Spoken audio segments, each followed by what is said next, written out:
Celebrate your strengths, however that looks to you. That doesn't necessarily mean being hard as nails, it can also mean being boldly vulnerable, but you decide and no one else. My artist name is the Fandango Kid, and I make a lot of work about grief and loss and looking at the relationship between life and death. I really believe that everyone wants to connect, I do, in whatever way, bringing their own personal story, whatever, everybody wants to connect. You have to have faith in that. I want to dress up wildly to stay home and rave with you.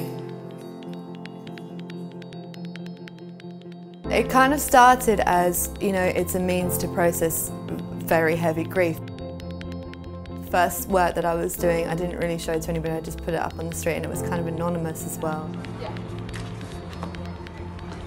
I've lost so many people that I love unconditionally, and I've done a lot of work to process my pain and my trauma.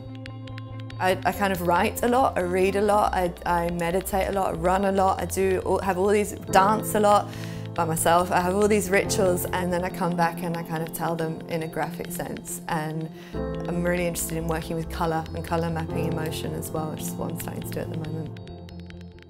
I've said, I think true warriors are boldly vulnerable, own your place in the world. And this thing that I say a lot, which is give no bullshit, take no bullshit. So these are for some cat suits that I'm about to take to Brixton to be made. These rituals, I'd recommend a morning dance, a naked hula hoop, margarita and a fuck it attitude. I show a lot of ideas and I test a lot of ideas out with the young people that I work with, because I work with kids. Their sort of vibrant, beautiful voices are a really good measure for me, so I test that with them. And then putting work out onto the street, I've had a lot of really amazing feedback.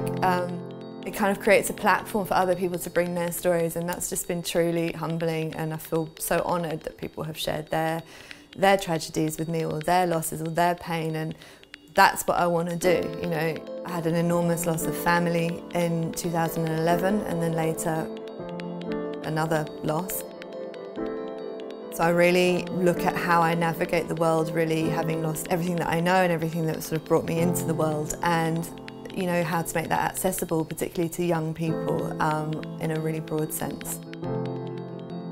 I've always been interested in big visual storytelling, so our family growing up was a real kind of melting pot of really big characters, and I could tell these stories for the rest of my life and still not get them all out,